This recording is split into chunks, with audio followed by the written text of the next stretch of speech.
এই কওমি মাদ্রাসায় সর্বোত্তম শিক্ষা দেওয়া হয়। এই কওমি মাদ্রাসায় সর্বোত্তম শিক্ষা দেওয়া হয়। এই কওমি মাদ্রাসায় প্রত্যেক কুসংস্কার বেদাত মুক্ত একটা মাদ্রাসা। কওমি মাদ্রাসার ইতিহাসের দিকে তাকালে দেখা যায়, আমরা খুব ভালোভাবে বলতে পারি কওমি মাদ্রাসার ইতিহাস যদি আমরা জানতে চাই তাহলে প্রথমে আমাদেরকে জানতে হবে দারুল উলুম দেওবন্দের কথা। সে দারুল উলুম দেওবন্দের কথা অর্থাৎ কাসেম নওয়াজুর রহমাতুল্লাহি আলাইহি তিনি সর্বপ্রথম দারিদ্র্যের নিচে যে মাদ্রাসা প্রতিষ্ঠা করেছিল, সেই মাদ্রাসায় আজ এই পরিণতি, আজ বিশ্বের অন্যতম একটি মাদ্রাসা হয়ে গেছে দারুল উলুম দেওবন্দ।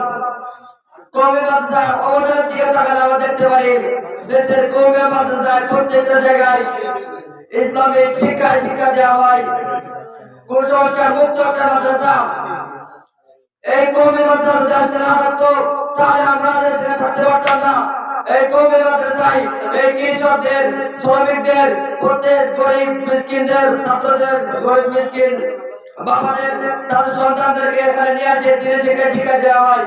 অতএব আমরা কওমি মাদ্রাসার দিকে লক্ষ্য করবো এবং কওমি মাদ্রাসাকে নিজের মন থেকে ভালোবাসার চেষ্টা করবো।